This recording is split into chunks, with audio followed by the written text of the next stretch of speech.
Hello guys, back with whatever. So sesuai janjiku, hari ini aku akan lanjutkan pembahasan kita tentang sejarah DJ. Oke, so jangan kemana-mana, check this out.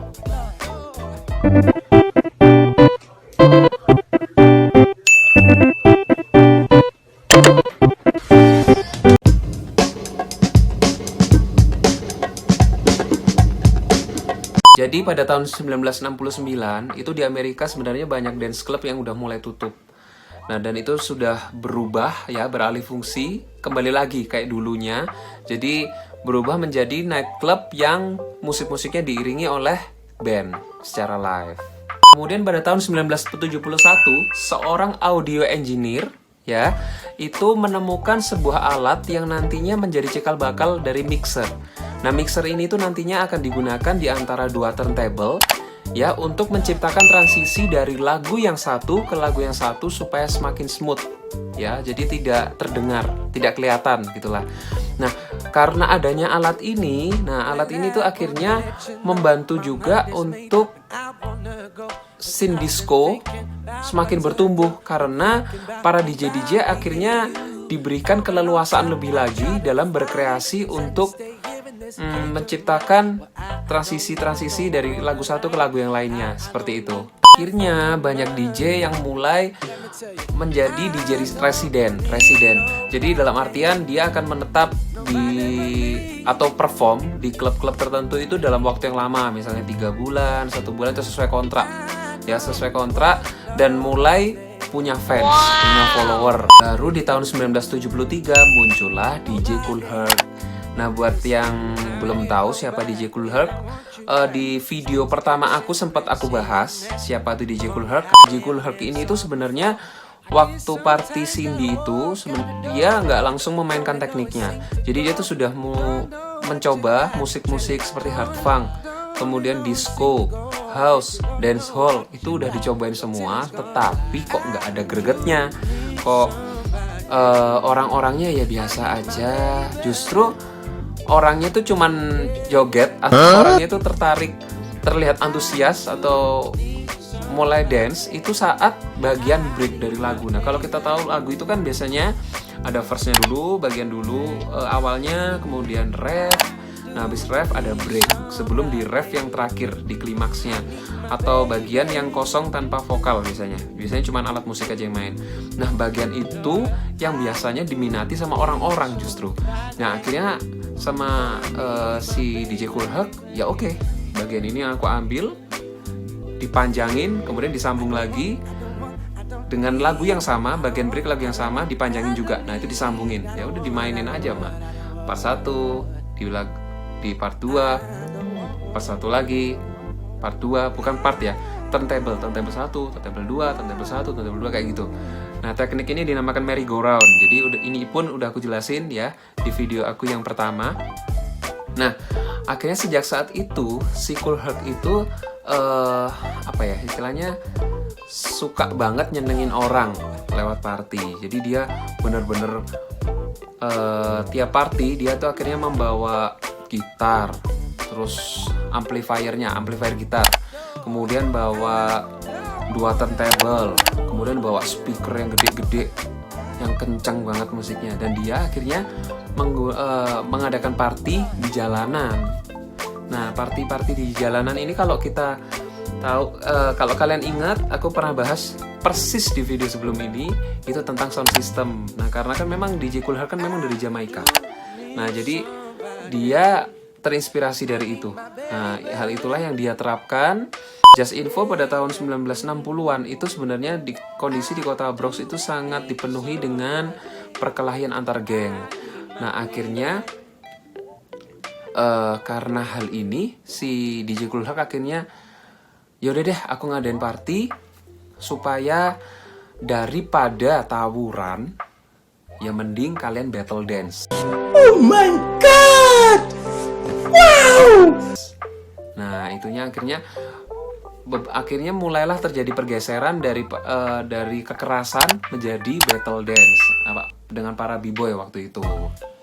Nah, jadi battle-nya itu ya di tempat terbuka, di jalanan, kadang pakainya itu di taman, bisa di tempat terbuka, pokoknya di tempat terbuka deh, bisa di jalanan, bisa di taman, di recreation room-nya pun yang waktu itu ada di yang dibuat untuk ultahnya Cindy itu juga dipakai buat battle.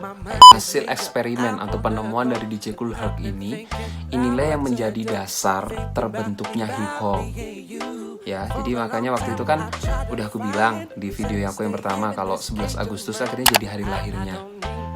Ya karena hal ini sih, ya itulah yang mendasari akhirnya setelah itu bermunculan DJ baru yang mengembangkan teknik-teknik yang unik ya. Contohnya, nah ya jadi setelah DJ Kool Herc itu muncul yang namanya Afrika Bambaataa. Afrika Bambaataa ini sebenarnya juga hadir waktu itu di acaranya Cindy. Nah dia ini terinspirasi dari DJ Kool Herc. Afrika Bambaataa ini memutuskan bahwa dirinya ingin berkontribusi dalam culture ini. Nah jadi dia menggunakan dua prinsip. Yang pertama adalah pembebasan pergerakan pembebasan kulit hitam, Black Liberation.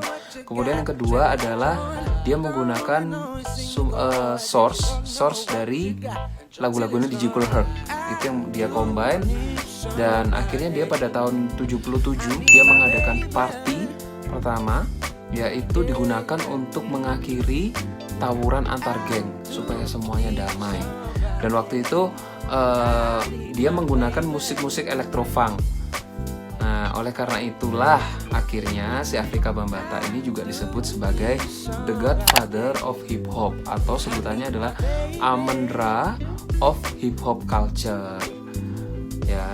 Nah, selain itu sebenarnya karena dia juga menggunakan sound atau musik yang dari DJ Kool Herc, dia juga disebut sebagai sebenarnya DJ originator yang menggunakan lagu breakbeat seperti itu. Karya-karya dari Afrika Bambaataa ini itu cukup terkenal sampai saat ini. Contohnya, pertama adalah komunitas yang dibentuk oleh Afrika Bambaataa sendiri yang disebut Universal Zulu Nation. Itu terdiri dari sekelompok DJ, seniman, kemudian dancer yang ada pada waktu itu. Kemudian yang kedua adalah Afrika Bambaataa adalah orang yang menelurkan atau melahirkan gagasan ideologi dari hip hop. Kalau di video pertama udah aku sebutin ya, ada peace, love, unity, having fun ya. Kemudian yang ketiga itu juga ada waktu itu pada tahun 1982 itu Afrika Bambaataa menciptakan sebuah musik yang disebut Planet Rock. Nah, sebenarnya Planet Rock ini sendiri itu terinspirasi dari lagu yang sudah ada beberapa tahun sebelumnya.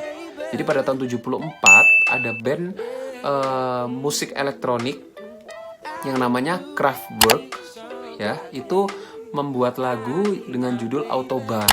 Nah, lagu inilah yang berhasil menginspirasi Afrika Bambaataa, bahkan menginspirasi juga seseorang bernama Frankie Knuckles ya, Frankie Knuckles untuk membuat musik yang menjadi cikal bakal house ya, genre house. Karena lagu inilah akhirnya genre elektro ya, musik elektro itu akhirnya mulai dikenal masyarakat, muncul di budaya hip hop culture. Nah, akhirnya si Afrika Bambaataa punya nama sebutan lagi nih. Namanya adalah The Father of Electrofunk. Selain Afrika Bambaataa, ada juga yang namanya Grandmaster Flash. Nah, Grandmaster Flash itu siapa? Pasti kalian pernah dengar. Ayo di video mana? Ayo coba.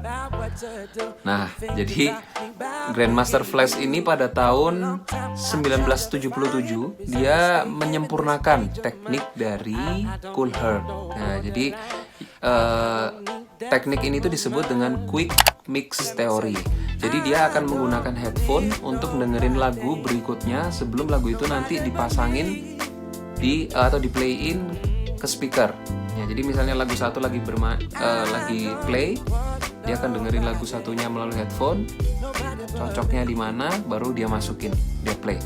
Jadi itu akan mengakibatkan transisinya semakin smooth banget. Bukan quick mix teori itu aja ya yang dihasilkan oleh seorang Grandmaster Flash. Grandmaster Flash ini akhirnya juga menemukan teknik-teknik lainnya yang mungkin saat ini udah mulai punah ya. Salah satunya misalnya backspin. Kemudian ada juga punch phrasing. Nah, itu juga dilahirkan atau yang menciptakan adalah Grandmaster Flash.